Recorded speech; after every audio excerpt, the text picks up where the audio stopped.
Hello, everybody, and welcome back to Ag with Ellis. I'm Mr. Ellis, and this is going to be our video about dairy cattle evaluation using the Dairy Cattle Evaluation Guide, specifically handcrafted by yours truly. And I'd like to give a little bit of a shout out to this website right here. This is where this guide sources most of its pictures from. As we go into our table of contents, we're going to be talking about a few different things here today. So we're going to start off with our areas of emphasis again. We originally brought these up in the Dairy Cattle Anatomy Guide. We're going to revisit them real quick right before we go into everything else. Judging tips, just general judging tips. We're going to learn how to evaluate the udder for quality, evaluate a cow's dairy character, evaluate their feet and legs, evaluate their skeleton, framework, and structure, evaluate their body capacity, and then finally, at the end of the lesson, we're going to evaluate dairy heifers. So you can see here areas of emphasis, are the areas of the dairy cow in which evaluators should focus the most on.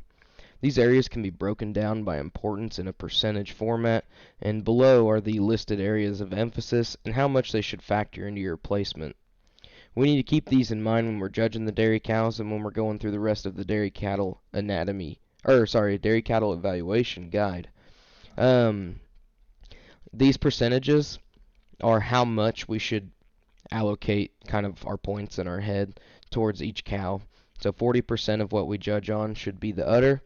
20% should be their dairy character, 15% to feet and legs, and 15% to framework, and then finally 10% to body capacity. These tend to shift around when we talk about heifers because heifers don't have a developed udder quite yet. As we go throughout the evaluation guide, these slides are going to be ranked. Okay, so the udder slides are going to be first, followed by dairy character, so on and so forth, to help reframe the emphasis in your mind. Okay, here are some general judging tips. Most classes that you judge, obviously they're going to consist of 4 total animals, and they're going to be numbered 1, 2, 3, and 4. And you're going to walk up to the class, and you're going to be trying to figure out which animal's the best, second best, third best, and fourth best. Okay, so any combination of those 4 numbers could be the correct answer. So it could be as simple as 1, 2, 3, 4, or it could be 4, 3, 2, 1, or anything in between. So most of our classes are going to have an obvious first place animal, an obvious last place animal, or sometimes even both. If we have one of these, we need to make sure we find these animals quick. That'll help make some of our decisions a little bit easier. If you can say, well, that cow's one of the best ones I've seen, you can run her up to the top of the class, and then you only have 3 to look at. So we need to move around the animals. When we're judging live animals, we need to make sure we get every view possible. Okay, so standing in one spot shows you only so much when viewing the animals, and we need to be sure to walk around them and look at them from different angles. We're going to want to see them from the profile, which is from the side view. If we can, we're going to want to see them from the front, and we obviously want to see them from the rear. In dairy cattle, there's a few nuances with that, but more often than not, these animals are either going to be haltered, so getting around them should be fairly easy, or they're going to be shown on a lead. In that case, they're going to pretty much show you all the sides anyways. Looking at animals as individuals can be helpful, but we can't forget to compare these animals to each other. So whenever I walk up to the class, if there's no obvious first place animal, I need to start comparing them and seeing which one stacks up the most good in the most areas of emphasis, or in the highest areas of emphasis. So if cow number 3 had the best udder of the cows in that class, she may have an average udder in comparison to all the cows you've ever seen. But if she has the best udder in that class, it's going to be very hard to talk her out of the first place position. When the animals have similar positive or negative qualities, we need to make that a gray area. For example, if all the animals in the class have poor teat placement, then we'll most likely not use that in determining the placement of the class. So this can go for good things too. If they all have really good teat placement, we can't grant one cow and not the other three in that situation. We can't knock on one cow if the other three have the exact same issue. Now, you can have two animals that are, or all four of them even, be bad in an area, but if one of them is significantly worse, then we can keep it as a black or white area instead of a gray area. But for the most part, if they have similar positive or negative qualities, don't use it in your evaluation. When making a tough decision, go with your first impression. If you truly study and judge classes and give reasons, you need to be given or go with your first impressions. Trusting your gut can be a virtue. In other words, don't overthink the class. I cannot recall how many times I've sat there and stewed over the placement of cow 1 over cow 3 or whatever numbers you give me, and at the end of the day, if I would have just left it how I originally had it, I would have been right. Um, Last but not least, we need to triple check our Scantron. Mistakes on your Scantron are the easiest way to lose a competition or a contest. A lot of the times when we're evaluating these dairy cows in FFA, we are doing it in preparation to do that at a contest against other schools. Obviously, we want to do really good, so we need to make sure our answer sheet, our Scantron that we turn in at the end of the day, is properly filled out. All right, now let's get into the nitty-gritty of dairy cattle evaluation. We're going to start talking about udders here. The first thing you're going to notice about udders is the size, right? These dairy cows are going to have a way bigger udder than any beef cow you've ever seen, and that's good. That's exactly what we want. Now, your udders should be full and big in size. Small udders do not produce as much milk, which is oftentimes undesirable, right? We want to produce as much milk as possible. If a dairy cow has not been milked recently, her udder will appear very full, and milk may even be dripping out of her teats. That's called milk letdown, and milk letdown is a good quality.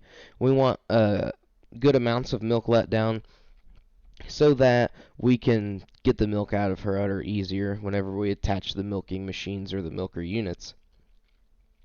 If a dairy cow has been milked recently, her udder will obviously not appear as full. Now, usually the cows, universally at whatever competition you're at, have either A, been milked that morning, or they haven't been milked yet that afternoon. So you might get one way or the other. We need to know how to evaluate both. Next thing you might notice is the udder depth and tilt. Okay, so udders should be a medium depth. Udders that are deeper than the hocks can be inconvenient for producers. Udders that are too tight and tucked up into the flank of the animal are bad as well. Okay, you can see here these pictures on the left are kind of off on their own, and we have a ribbon here. Anytime you see something with a ribbon, that's how we want it to appear, and that would be a good quality. And anytime you see something without a ribbon, that's an example of something that's bad. So you can see we're going to call the space in between the teats the udder floor. Okay. If the udder floor is well above the hocks, or I even tell the kids, even if it's just right above the hocks, that's good. That's how we want it. Now, if the udder floor is obviously dipping below it, that is bad. A lot of times that means you have a weaker median suspensory ligament, if you remember from the anatomy guide. And that's not going to be good for the overall longevity of that animal. If we look at these three pictures here on the right, we have two bad examples and one good. We have an example of the rear quarters being too deep. Your rear quarters are the quarters of the udder that are obviously closer to the posterior part of the animal. And here we have the exact opposite, which is the front quarters are too deep. And here's the perfect example. We want them to be nice and level in between. Udder attachments. The fore and rear udder attachments should be strong and smooth in nature. Smooth attachments lead to a longer lasting udder and more milk production. This example here on the left, I always tell the kids, when you see a bad fore udder attachment, it will appear as if that udder has kind of been just sewed on to the cow. It won't look natural, it won't be smooth or blend well with the rest of the cow, and a lot of the times that leads to the udder breaking down faster over longer periods of time. But if we have this picture right here that I'm circling with my mouse, will add to the longevity of the cow. Here we have the rear udder attachment. It's a little bit higher up the cow, and in fact we want it to be high, and we want it to be wide. We don't want a low sagging attachment here in the rear, and we don't want it to be narrow like shown in this picture.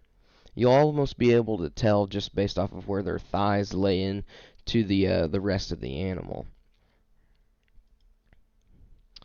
Moving on to mammary veining, we talked a little bit about this in the anatomy guide about how the amount of blood that we supply to the udder ultimately leads to a higher and more nutritious milk, higher amounts of milk and more nutritious milk.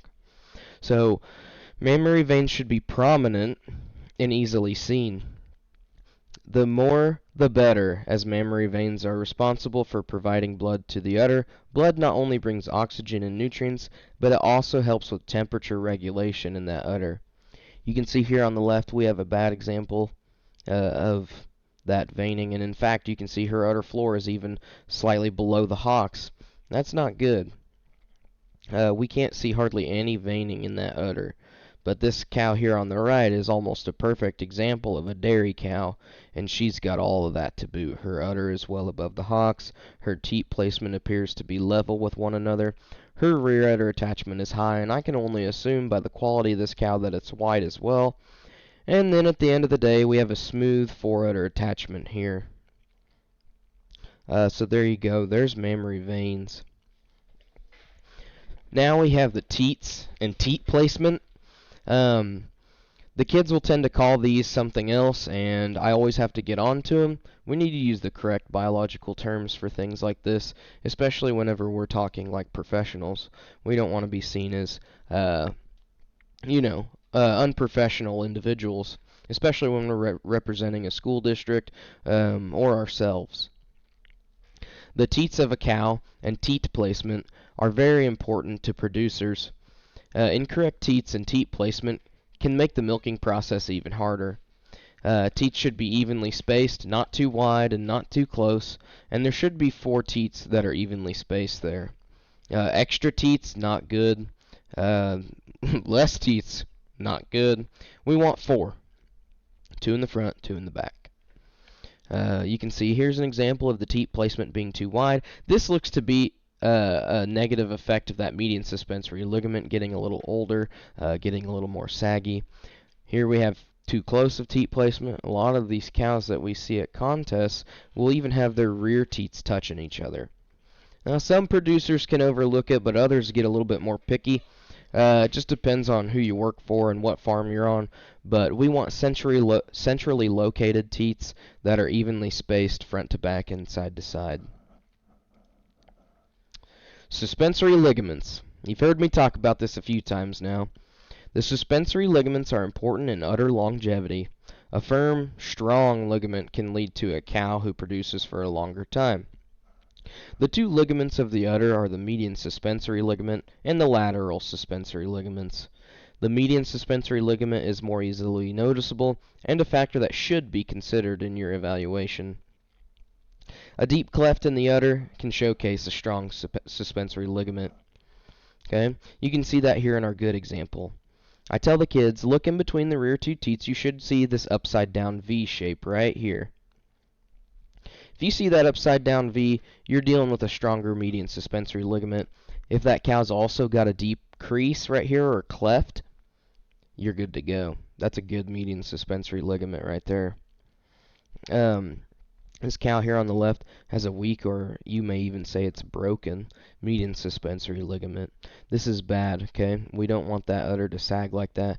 It looks closer to a U shape than an upside down V, and that's not what we want. So we want cows that look like this here on the right. This median suspensory ligament, I'll give the example that I gave in the anatomy guide. Would you rather have the cow that produces for 3 years, or would you rather have the cow that produces for 5? Everyone's going to say the cow that produces for 5. That's more money. That's a more economical investment. Evaluating dairy character. We're moving on from the udder now. That was a very simplistic view of the udder. There's so many more things that you can talk about, good versus bad, terminology that you can use to describe it. But we're going to move on to dairy character, the second most important factor in your evaluation. This attributes to about 20% of the evaluation. And dairy character is a great way to evaluate how much milk a cow will produce. A cow with strong dairy character will produce more milk. A cow with bad dairy character will produce less. Dairy character is a term we use to define all the characteristics that can lead to a cow producing more milk. This cow on the left is most likely a beef cow, some type of Angus breed, Simmental, Charolais. You can see we have these big bulging muscles. Muscles are round, whereas fat is flat. And this animal has poor dairy character. When we see good dairy character, it should appear flat and angular throughout their shoulders. And again, we have an upside down V here. In addition, we're going to have ribs that we need to look at. Here's the rear view of the ribs. I'm going to go back a few slides. Yep, I'm going to go back a few slides to show you what it should look like from the profile. But the spring of rib. Dairy cows should have a bold spring to their rib. That would be the cow here on the right. Flat ribs lead to less room for your organs and a less efficient cow. A capacious midsection can lead to higher milk production. So when a cow's built like this, she's deep from the side view and springy in the rib, we say she has a capacious midsection. You can also say, if you have an udder that's great in size, that it's capacious as well. This cow over here is slab-sided. She looks like she's got flat ribs that just kind of come straight down off the top of her spine. That is not good. That's not what we want in our cows. We want to give them plenty of room for their organs to, obviously perform their bodily functions. But having a bigger cow will make her eat more, which makes her produce more milk. So we want this excellent spring of rib. In addition to ribs, let's see, we have mammary veins. Slide here has a cow with really good ribs. You can see the fat to muscle ratio, which is another factor of dairy character. Gives us these lines here, and these lines are the individual ribs, and we should be able to count these. Okay. Another important factor. The cow's digestive tract is going to side more to the left side of the cow when looking from behind. So if we're looking from behind that cow, the cow's left side is going to have the digestive tract on it, which is going to make their side here appear more full. You can see that a little bit on this cow right here. We want to look on the right side of the cow when looking from behind. We want to go over to that right side, and we want to look on this side for dairy character if we're truly trying to evaluate the fat to muscle ratio. And really, we're not even looking for any muscle. We're just looking to see how much fat she's carrying. And that'll do it for ribs, okay? We've got body depth here. We've got the rib/body depth. We want them to be deep-bodied. A deeper body can lead to more milk production and a healthier cow, okay? So the last thing on dairy character is this. This kind of goes into body capacity a little bit. But this eye test here of looking at the air underneath the cow, and does it match the amount of space the cow's body has? If it's equal to or greater, if the air is equal to or greater than the body of the cow, that cow isn't deep-bodied. As you can see, this cow right here on the right, she's deep in the forerib and in her rear rib, that's going to mean she's deep overall. And that's how we want them. We want them deep from the side profile view, and we want them springy from behind. One slide I can see I skipped here on the udder was the deformities. We have got two major deformities that we're going to look for. The fifth teat, you can see this Hereford cow right here. She's got a kicker teat. Or sometimes if they're attached and you have another teat coming off of one of the main four, we'll call that a fish teat, because it looks like the tail on a fish. And those are both deformities that we don't want. Now, the more severe deformity is a dead quarter. A lot of the times a dead quarter is the result of a severe mastitis infection. A dead or blind quarter will make the cow produce less milk, and the kickers can interrupt the milking process. So this cow right here, she has a lesser producing quarter. She's got little to no cleft, as you can see, or crease. Her median suspensory ligament's not great. She's not got a whole lot good going for her here. And we don't want cows like this. If we have one dead quarter, you can assume 1/4 of your milk production just went out the window. Alright. So there's a couple of your deformities that you'll see with there. These are both bad examples. Good examples of a deformity, but bad for the cow. Alright. We talked about body depth. Let's look at the chest width. When evaluating dairy character, we're going to look at chest width as well. This is most easily seen from the front. Our picture here is from the side profile view. In all industries, we want the animals to be wide-based, which means their legs come wide to the ground. They're not. A wide cow would be maybe like about 2 feet wide. In between, that might be a little extreme. But to give you a frame of reference, let's say, 1.5 feet versus half a foot. Obviously, you want the 1.5 foot cow, right? So we want a wide chest floor. That's going to lead to more dimension and more body cavity space. Again, kind of body capacity here, but these factors also lead to a high milk production. The main thing I have the kids look at is this difference right here, the fat coverage, okay? They should appear skinny in nature, these dairy cows, and their ribs should be showing. And the midsection above the flank should be hollow looking. That's this right here. Dairy cows look like this because they're sending more nutrients to their milk instead of the rest of their body. Beef cows send more nutrients to their muscle tissue than their udders, and here's your comparison. Okay? Nothing wrong with this cow. She's a good beef cow, but not what we're looking for in the dairy cattle industry. That's going to do it for the two most important parts. Okay, the udder and dairy character. On most aged cows class, you might be able to place your entire class and get it correct just using those two things, because they add up to 60% of what you should evaluate on.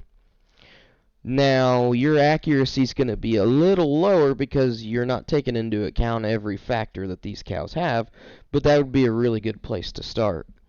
If you nail those two things down, you should be able to sound like a professional and also place a class fairly correct. If you want to be able to get the 50 out of 50 on your class placements, though, you're going to need to know a little bit about feet and legs. Obviously, that's the standard we have for our program, and that's the standard you should have for yours. So let's try and get that 50 out of 50 by learning about front legs. We want our dairy cattle to be built well from the ground up. When applying this thinking to the front legs of that cow, we would like to see them have a wide chest floor here, and legs that are as parallel to each other as possible and being straight to the ground. This cow right here, she's in at her knees, okay, creating these slight obtuse angles, and she's out at the feet, meaning her hooves are toeing out, pointing out away from each other. These hooves should be pointing straight at us, and we should see a wide chest floor with parallel legs. Now, dairy cattle tend to get a little bit too bulky in their knees. You can see this cow's bulging a little bit here. We're willing to forgive a little bit of that in the dairy cattle industry. Moving on to rear legs, we want our dairy cattle, again, to be built well from the ground up. So that applies to both the front and the back. Obviously, we still want the legs to be parallel to each other. But this time, instead of looking at the knees and where the toes go, we're going to look at the hocks and where the toes go. So if we're looking at this cow on the left, we can see her hock joint, which is this joint right here, they're pointing at each other. This hock joint from the rear looks like two circular, kind of like eyeballs looking at you. And if your eyeballs are looking at you straight on, that means you're doing a good job, just like you maintaining eye contact in your reason sets. Now, the last thing you want to do when given a set of reasons is go completely cross-eyed, not knowing what you're talking about, and not being able to look at the judge. And that's kind of what this dairy cow's legs are doing right here. They're crossing in on each other, which at the end of the day makes her out in her hooves, or her feet down here. So this is our bad example. Now, our good example of this, the cow is straight. She's providing a good view of the udder, and her hocks are going to be pointing right at us. You can't even hardly see the joint here. That's how straight they are. That's what we want. Moving on to pasterns, we talked a little bit about this in anatomy. The pasterns of the animal should be a comfortable angle. Excuse me. Pasterns that are too weak or too tight are undesirable. Dairy cows with good pasterns will be able to get around better in the dairy operation and have more longevity. Again, feet and legs are so important on these cattle because they're on concrete for most of their lives in most operations. Concrete's the easiest material for flooring to keep clean, so that's what most facilities use. Cleanliness is very important in the dairy cattle industry because that milk is being directly processed and used as a drinking product or cheese, things like that. In addition, an uncleanly environment leads to a lot of problems with diseases and things like that. So we're going to emphasize the feet and legs. We're going to emphasize this pastern. This is a really good, it doesn't have a ribbon, but this is a good depth of the heel, which is this right here. And we want this nice steeper angle on the front side of the hoof. Like I said, this is slightly above a 45-degree angle. 45 would be about like right here. If we're at a 45 or lower, that's probably getting a little too low. If this is straight up and down, and it looks like the cow's tippy-toeing, then that's bad too, but it's not as easily seen. Moving on to hocks, but from the side.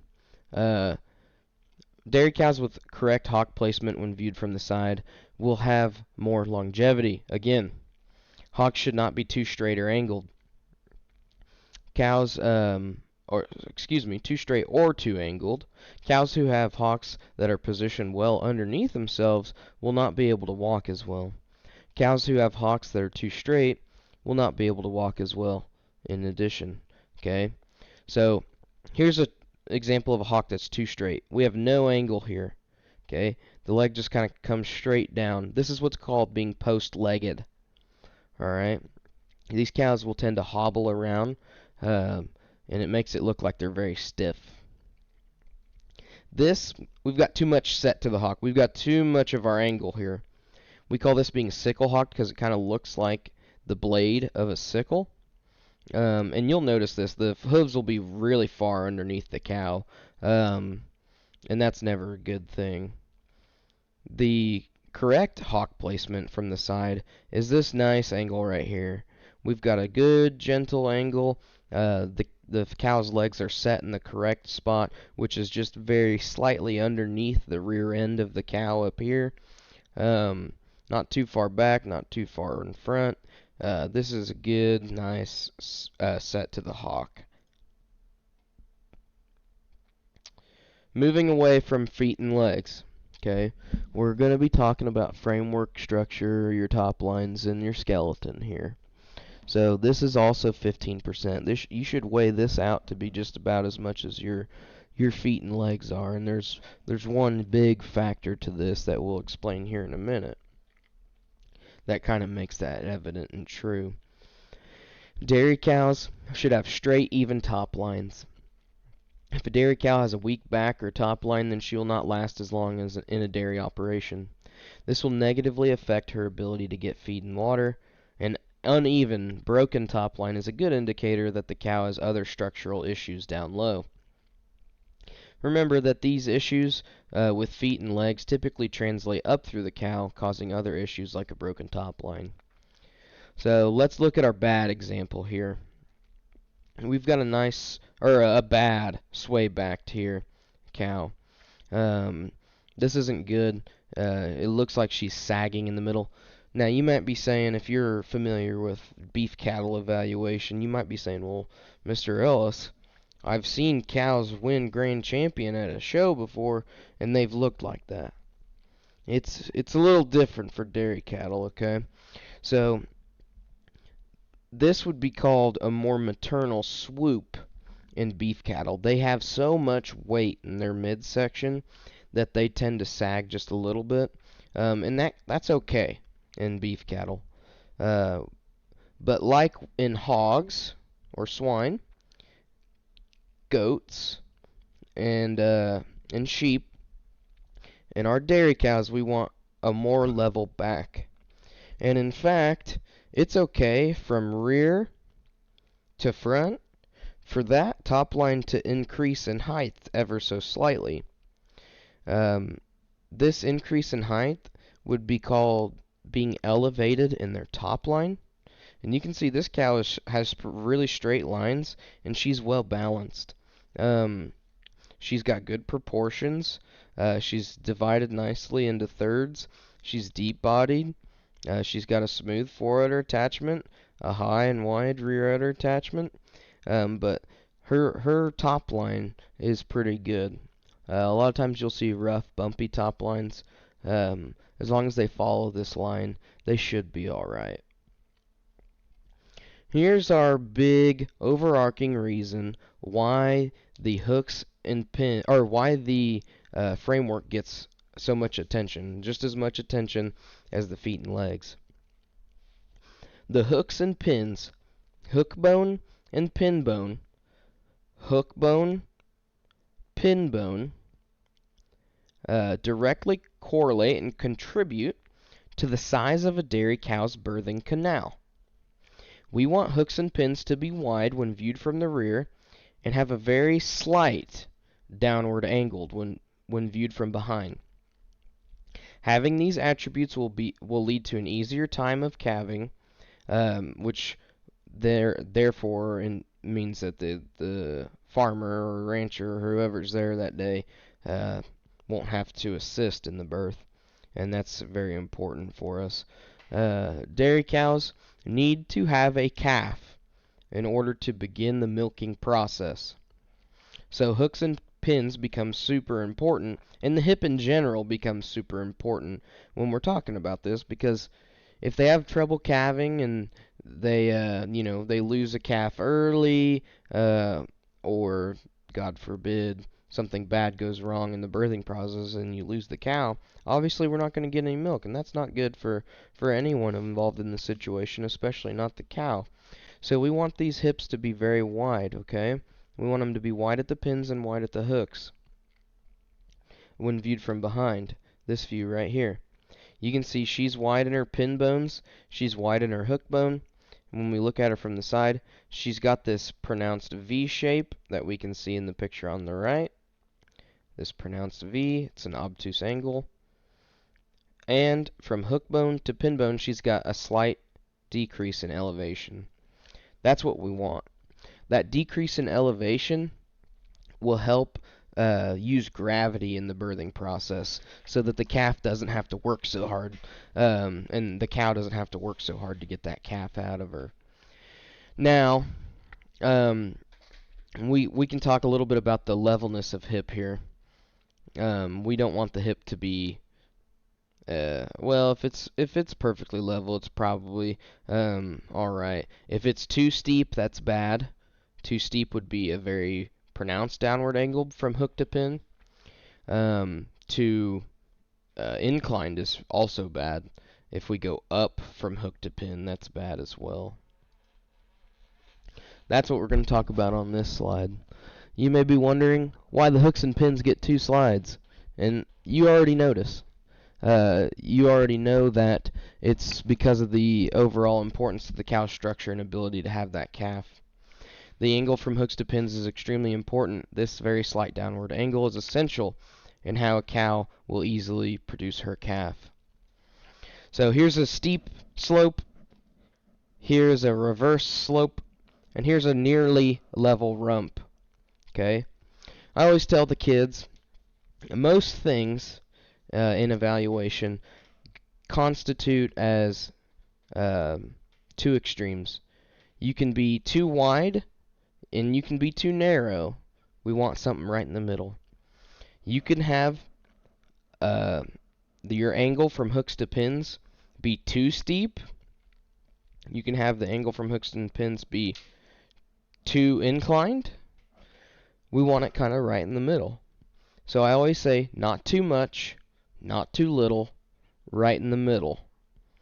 If you follow that way of thinking on most of your evaluation, on key specific parts, you'll be just fine. Now, same can go for things like udder size. Usually a really big udder isn't that great because it's most likely got other things wrong with it, like the ligaments and attachments and things like that. A small udder's not good either because we're not producing a whole lot of milk. You kind of get the point. Not too much, not too little, right in the middle. Oh, looky here. The hooks and pins get a 3rd slide. If a dairy cow does not have a calf, then she will not produce milk. Okay? This is why the dairy industry places so much emphasis on the hooks and pins of their cows. The easier a cow can have a calf without interference from the farmer, the better. This is a review that showcases how wide we want the cows to be at their hook bones. We want this width to transition back into the pins as well. Here's a narrow rump. We can also say narrow in the hooks, thurls, and pins. But here's a rump that's very wide. So I always tell the kids if they look like an upside down V in their hips, from their legs to their hips, that's never good. That cow kind of showcases this. But if they look like an upside down U, that's good. See the U shape? That's how we want them. Here's a nice and wide hip. Now, this is a lot easier to evaluate when you've got 4 cows all standing in a row next to each other, and you go from cow 1 to 2 to 3 to 4, and you look, okay, mental snapshot of cow 1's hips. Mental snapshot of cow 2's hips. Was it bigger? Was it wider? Did it have a better angle? Oh yeah, cow 2 had a better angle to her hooks and pins today. Okay, cow 3. Was cow 3 better than cow 2's hips? No, it wasn't. But was it better than 1's? Yeah, I would say so. Okay. So right now we're looking at 2, 3, 1. And then we go look at 4, and she's the narrowest son of a gun we've ever seen. And we're obviously going to put her below the others because when we look at them all together, she's the worst one. So we would have 2, 3, 1, 4 then if our placing was only on hooks and pins. Now, there's other factors that we need to take into account, and we need to think about how bad maybe 1 or 3's hips really were, but you get the point. Look at them as individuals and compare them to each other as a whole. You need to do both. Last but not least is body capacity. It gets a whopping 10% of the evaluation. It's the least important factor, but it is still a factor, okay? We want the cows to be big-framed, deep-bodied, and wide-based. This obviously is determined by the cow's breed as well, so keep that in mind when judging the smaller breeds. Whew! That was a lot of information to take in. At this point, if you would like to pause and come back to the video, I would completely understand. We're nearing about 40 minutes here, but we're going to continue talking about heifers. Now, if you wanted to go out and test by doing some note taking on a class of cattle, one of my biggest helps that I've had is going to judgingpro.com, getting that subscription, and showcasing those videos off in class. And letting the kids judge the cows, seeing if they align to my placing, the placing that the judging pros have put on the classes, so on and so forth. But if you're here for the long haul, I've got dairy heifers now for you. It's evaluating dairy heifers is a completely different game. A heifer is a female cow who hasn't had a calf yet in her life. When judging dairy heifers, we need to think about what they will grow into and predict how well they're going to produce milk. This can be hard, seeing that they don't have an udder yet. They do, it's there, okay? It's not just vanished, or it's not just going to reappear or appear out of thin air. They have it, it's just not developed. This is normally what we look at the most, right? It's 40% of what we take into account on the cows. So this makes factors like frame size, room for a potential udder, and structure the most important. I've comprised a general list of the areas of emphasis for these cows here on this slide. You can take this for what you want. This is what I've typically used for the kids in the past. Feel free to adjust this to fit your needs and what you want your kids to see if you're using this as a teaching document. Excuse me. I always emphasize feet and legs at 50%. Okay. I pulled this from my livestock background.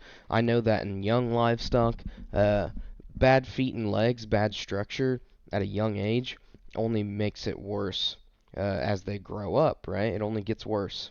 You never get better in structure as you get older. So if they're built well right now, this is as good as they're ever going to get. If they're built bad right now, they're going to get worse. Same goes for skeleton structure and their framework. Obviously, it's really important to look at a dairy heifer's hips.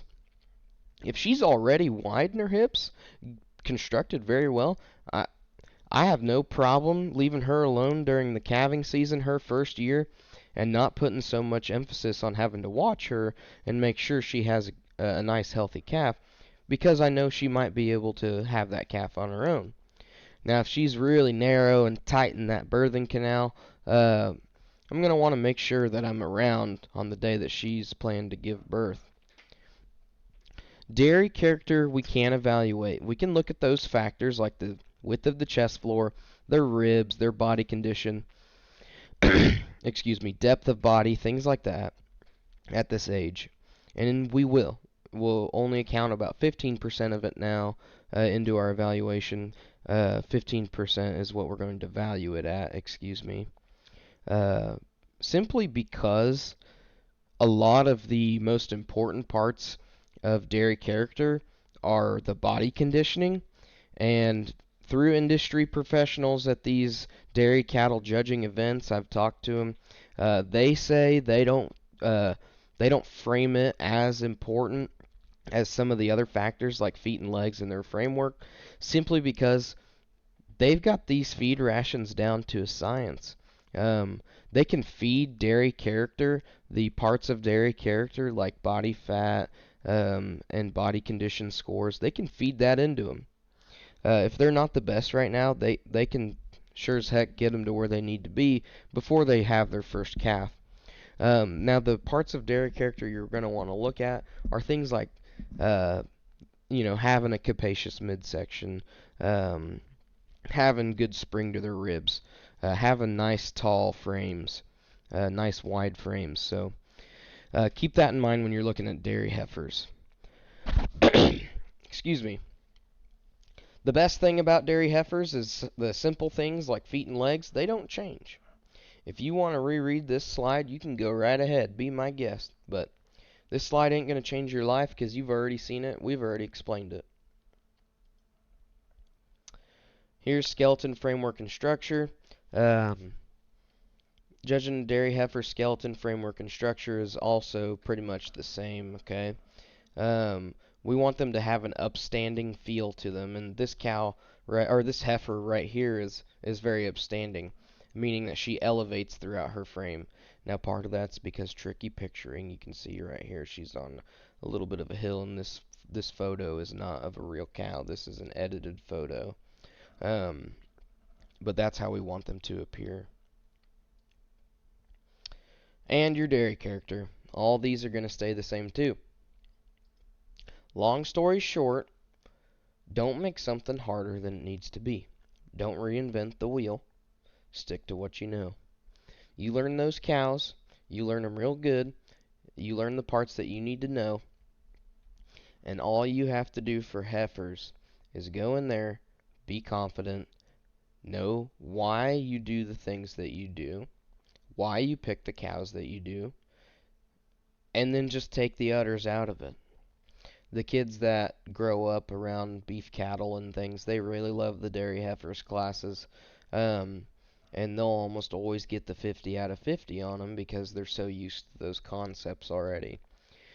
It's a lot more like judging a heifer, an Angus heifer, or a Charolais heifer, or a Simmental heifer, um, more so than you would think, even though it's a completely different breed with a completely different purpose, okay? So the one thing I will add about dairy character and their framework and things like that is don't forget that we're aiming to produce milk. Whenever they age, we need to have enough room in the rear end, width in between the rear legs, for a potential udder. Okay, that's part of what we need to look at. In addition, if you see a heifer and she's already starting to develop an udder, definitely say that in your reasonings. That's going to tell the judge that you really saw the class, you saw the class well, and that you pay attention to detail. At the end of the day, that's all you can really ask for. I would give a heifer bonus points for having a developed udder at the age of the other heifers. In classes, we have to assume that all the animals were born on the same day, or if you don't want to get that specific, the same week. They've all been in the same feeding program. We have to assume that because they're not ours. The farmer that raised them or bought them at the sale barn could tell you different, right? And they might be able to make a more educated opinion, but we don't know that, so we have to assume that they're all the same. All right, that is going to do it for our dairy cattle evaluation guide. This should be your intro to dairy cattle evaluation. This should be the guiding and foundation for your evaluation. Here are your table of contents, and to wrap it up, here are your areas of emphasis. Thank you.